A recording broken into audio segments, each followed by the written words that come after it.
പ്രിയമുള്ള പ്രേക്ഷകരെ നമസ്തേ. നാം ഇവിടെ ചർച്ച ചെയ്യുന്നത് ചാരവശാൽ ജ്യോതിഷത്തിൽ രാജകുമാരനായ ബുധൻ്റെ കർക്കിടകൻ രാശിയിലേക്കുള്ള പ്രയാണം, ആ യാത്ര എപ്രകാരം ഓരോ രാശിക്കാർക്കും ശുഭാശുഭ ഫലങ്ങളെ പ്രദാനം ചെയ്യുന്ന വിഷയമാണ്. നിങ്ങൾക്കറിയാം, ജ്യോതിഷത്തിൽ അങ്ങേയറ്റം പ്രാധാന്യമുള്ള ഒരു ഗ്രഹമാകുന്നു ബുധൻ. ഏത് ഗ്രഹങ്ങൾക്കും പ്രാധാന്യമുണ്ട്. പക്ഷേ നമ്മൾ സാധാരണ പറയാറുണ്ട്, ഏത് വീടുകളിലും എല്ലാ പ്രശ്നത്തിലും ഇടപെടുന്ന, എല്ലാ കാര്യങ്ങളിലും നമുക്ക് ഉൾക്കൊള്ളിക്കാൻ പറ്റുന്ന ഒരു വ്യക്തി ഉണ്ടാകും. അയാൾ എല്ലാ വിഷയത്തിലും സജീവമായി ഇടപെടും. അങ്ങനെയുള്ള വ്യക്തികൾ സമൂഹത്തിലും നമ്മളുടെ വീടുകളിലും കുടുംബത്തിലുമൊക്കെ നാം കാണും. അങ്ങനെയുള്ള ഒരു ഗ്രഹമാണ് നവഗ്രഹത്തിൽ ബുധൻ. ആ ബുധൻ ഏത് സമയത്തും ഫലം ചെയ്യും. ആരുടെ കൂടെ കൂടിയാലും ആ ബുധൻ പല രീതിയിലുള്ള യോഗങ്ങൾ ഉണ്ടാക്കും. പല ഗ്രഹങ്ങളും ദിഗ്രഹ യോഗങ്ങൾ വരുമ്പോൾ പാപഗ്രഹങ്ങളോട് കൂടുമ്പോൾ ദോഷഫലവും, ശുഭഗ്രഹങ്ങളോട് കൂടുമ്പോൾ ശുഭഫലവും പ്രദാനം ചെയ്യും. പക്ഷെ ബുധൻ അങ്ങനെയല്ല. ബുധൻ ആരുടെ കൂടെ നിൽക്കുന്നു, ചാരി നിൽക്കുന്നു, ആ ഗ്രഹത്തോടു കൂടെ നിന്നുകൊണ്ട് നല്ല ഫലങ്ങൾ പ്രദാനം ചെയ്യും. ശനിയും ബുധനും തമ്മിലുള്ള ദിഗ്രഹയോഗം അത്ര നല്ലതായി കാണാറില്ല. മായാപടു ലംഘക എന്നാണ് ഫലം പറഞ്ഞിരിക്കുന്നത്. അയാൾ മായയിൽ പടുവായിരിക്കും. അയാൾ വളരെ പുകമറയോടുകൂടി കാര്യങ്ങൾ നീങ്ങും, ഓപ്പൺ ആയിരിക്കില്ല. ലംഘക ഗുരുവചനാതിക്രാമി, ഒരിക്കലും ഗുരുജനങ്ങളെ ബഹുമാനിക്കില്ല, അല്ലെങ്കിൽ മുതിർന്നവർ പറയുന്നത് അനുസരിക്കില്ല എന്നൊരു സ്വഭാവം ശനിയും ബുധനും തമ്മിലുള്ള ആ ദിഗ്രഹ യോഗത്തിൽ പരാമർശിക്കുന്നു. അതത്ര നല്ല യോഗമല്ല. ബാക്കി സൂര്യനോടുകൂടെ നിൽക്കുമ്പോൾ നിപുണയോഗമായി, ചന്ദ്രനോട് കൂടിയും നിൽക്കുമ്പോൾ നല്ല ഫലമാണ്. സത്യപ്രസിദ്ധവാക്യം അർത്ഥനിപുണം, കാശുണ്ടാക്കാൻ വളരെ നിപുണനായിരിക്കും. സൗഭാഗ്യ കീർത്തിയനിതം, നല്ല സൗഭാഗ്യത്തോടു കൂടിയിരിക്കുമെന്ന് ഫലം പറയുന്നു. ചൊവ്വയോട് കൂടിയിരിക്കുമ്പോഴോ മൂലാദി സ്നേഹ കൂടിയൊരു വ്യവഹൃതി വണി ബാഹുയോദ്ധ, കൈകൊണ്ട് യുദ്ധം ചെയ്യും, കൈക്കരുത്തുണ്ടാകും, അയാൾ വലിയ വ്യാപാരിയാകും. വ്യാഴത്തോടു കൂടെ നിൽക്കുമ്പോൾ വലിയ സംഗീതജ്ഞനാവും, നൃത്തജ്ഞനാവും. ശുക്രനോട് കൂടെ നിൽക്കുമ്പോൾ വാഗ്മിയാകും, നേതൃത്വ ഗുണം പ്രകടിപ്പിക്കും. ഇങ്ങനെ ധാരാളം ഗുണങ്ങൾ ബുധൻ ആരുമായി ചേരുമ്പോഴും ഉണ്ടാകുന്നു. അതിൻ്റെ ഒരു പ്രത്യേകത ഏത് സമയത്തും ഫലം ചെയ്യും ബുധൻ എന്നുള്ളതാണ്. ഏതായാലും ബുധൻ ഇതാ കർക്കിടക രാശിയിലേക്ക് പ്രവേശിക്കുകയാണ്.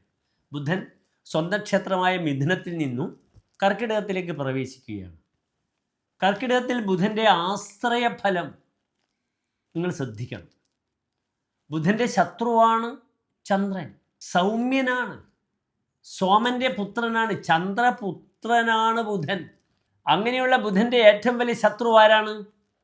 ചന്ദ്രനാണ്. തന്നെ ജനിപ്പിച്ച ചന്ദ്രനാകുന്നു ബുധൻ്റെ ഏറ്റവും വലിയ ശത്രു. ഇവിടെ ആശ്രയഫലവും നിങ്ങൾ ശ്രദ്ധിക്കണം. കർക്കിടകത്തിലെ ബുധൻ നിൽക്കുമ്പോൾ ജലാർജിത സ്വജനസ്യ ശത്രു, ജലത്തിലൂടെ ധനം ലഭിക്കുമെന്നാണ്. അതിന് ധാരാളം ഉദാഹരണങ്ങളുണ്ട്.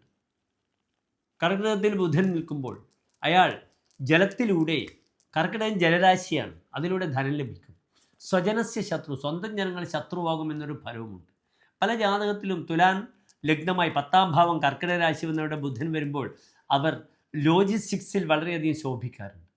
അവർ ഇൻസ്ട്രുമെൻറ്റേഷൻ പഠിച്ച് ഓയിൽ ആൻഡ് ഗ്യാസുമായിട്ട് ബന്ധപ്പെടുന്ന സാങ്കേതിക രംഗങ്ങളിൽ മികവ് പുലർത്താറുണ്ട്. അവർ ഷിപ്പിൽ പോകാറുണ്ട്. കാറ്ററിങ്ങുമായിട്ട് ബന്ധപ്പെടുന്ന ഭക്ഷ്യ വിഷയവുമായി ബന്ധപ്പെട്ട ജോലിയിൽ വ്യാപരിക്കാറുണ്ട്. ഇപ്രകാരം ബുധനും രാഹുവും കൂടി വരികയാണെങ്കിൽ അയാൾ കെമിക്കൽ ഇൻഡസ്ട്രീസിൽ വളരെയധികം ശോഭിക്കും. ഇപ്രകാരം ഓരോ ഗ്രഹത്തിനോടുകൂടി ബുധൻ യോഗം ചെയ്യുമ്പോൾ അതിൻ്റേതായ ഗുണങ്ങൾ നമുക്ക് ദർശിക്കാവുന്നതാണ്. ഇനി എപ്പോഴാണ് ബുധൻ ചാരവശാൽ കർക്കിടകത്തിലേക്ക് വരുന്നത് എന്നും കൂടി എൻ്റെ പ്രിയപ്പെട്ട പ്രേക്ഷകർ അറിയണം. 1200 മിഥുനമാസം 8ാം തീയതി ബുധൻ കർക്കിടക രാശിയിലേക്ക് പ്രവേശിക്കുന്നു. 70 ദിവസക്കാലം കർക്കിടകൻ രാശിയിലുണ്ട്. 1201 ചിങ്ങമാസം 14ാം തീയതി വരെ. ഇപ്രകാരം 70 ദിവസക്കാലമാണ് കർക്കിടകൻ രാശിയിൽ ശത്രു സങ്കേതത്തിൽ ബുധൻ സ്ഥിതി ചെയ്യുന്നത്. 2025 ജൂൺ മാസം 22ാം തീയതി മുതൽ ഓഗസ്റ്റ് 30 വരെയുള്ള ദിനങ്ങളിലാണ് ബുധൻ കർക്കിടക രാശിയിൽ പ്രവേശിക്കുന്നത്.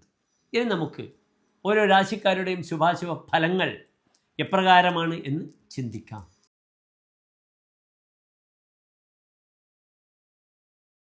മൂലം പുരാടം ഉത്രാടം നക്ഷത്രത്തിൻ്റെ ആദ്യത്തെ 15 നാഴിക വരുന്ന 2 നക്ഷത്ര സമൂഹം. ഇവിടെ ബുധൻ നിൽക്കുന്നത് അഷ്ടമത്തിലാണ്, 8ാം ഭാവത്തിലാണ്.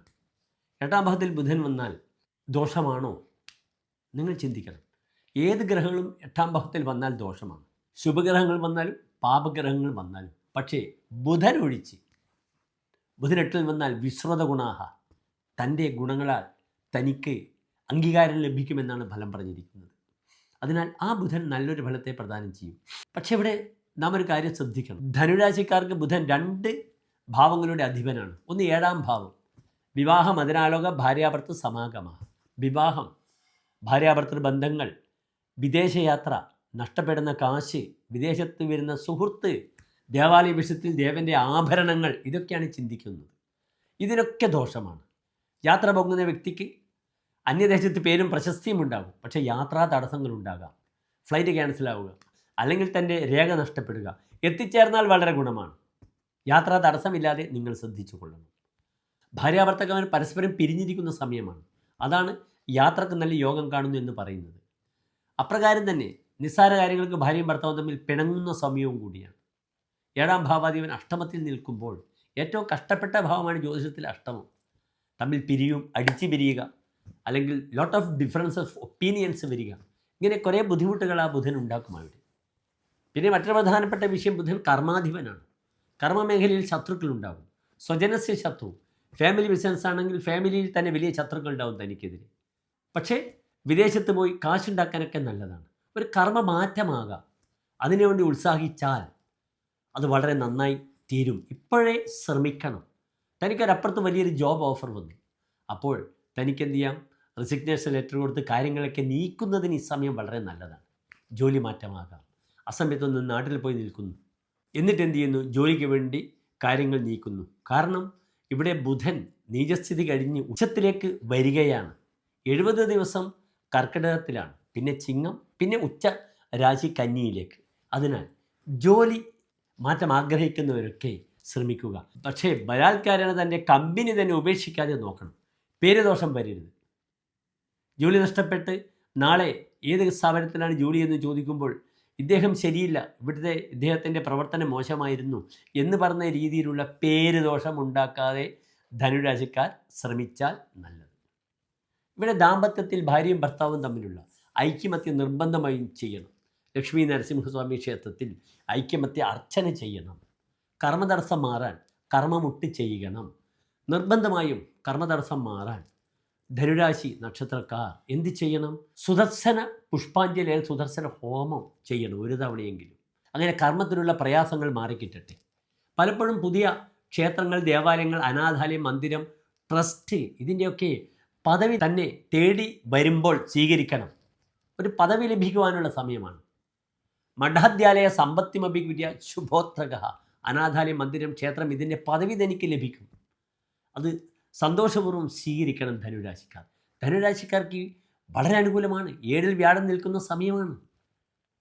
അതിനാൽ അതിനെ ശ്രമിക്കുക. മറ്റു പ്രധാനപ്പെട്ട വിഷയം, ദേവാലയവുമായിട്ട് ബന്ധപ്പെടുന്ന ആളുകൾക്കൊക്കെ ദേവൻ്റെ സമ്പത്ത് അല്ലെങ്കിൽ സ്വർണം, ആഭരണങ്ങൾ നഷ്ടപ്പെട്ടു പോകുന്ന സമയമാണ്. അത് പലപ്പോഴും തനിക്ക് രേഖാപരമായ തൻ്റെ പേരിലുള്ള ചില ബാധ്യതകളൊക്കെ വരും. അത് വളരെ ശ്രദ്ധിക്കുക. കർമ്മ വിഷയത്തിലും വിലപ്പെട്ട രേഖകൾ നഷ്ടപ്പെട്ടു പോകും. ഇതൊക്കെ ശ്രദ്ധിച്ചാൽ ധനുരാശിക്കാർക്ക് അനുകൂലമാണ് ഈ 70 ദിവസക്കാലം. ത്വക് സംബന്ധമായ ബുദ്ധിമുട്ടുകൾ നോക്കണം. മുഖത്ത് ചില പാടുകളൊക്കെ വരും. ത്വക് രോഗങ്ങളെ ജാഗ്രത പാലിക്കുക. വസ്ത്രങ്ങളും അടിവസ്ത്രങ്ങളും നല്ല വൃത്തിയിൽ ധരിക്കുക, അല്ലെങ്കിൽ ത്വക് രോഗങ്ങൾ വരാൻ സാധ്യത കൂടുതലാണ്. മഴക്കാലത്ത് ചില കീടങ്ങളുടെ ഉപദ്രവം വരും, ത്വക് രോഗങ്ങൾ, അതും ശ്രദ്ധിക്കുക. എല്ലാ പ്രിയപ്പെട്ട ധനുരാശിക്കാർക്കും ശോഭനമായ നല്ലൊരു 70 ദിവസക്കാലത്തെ പ്രാർത്ഥിക്കുന്നു. നന്ദി, നമസ്കാരം.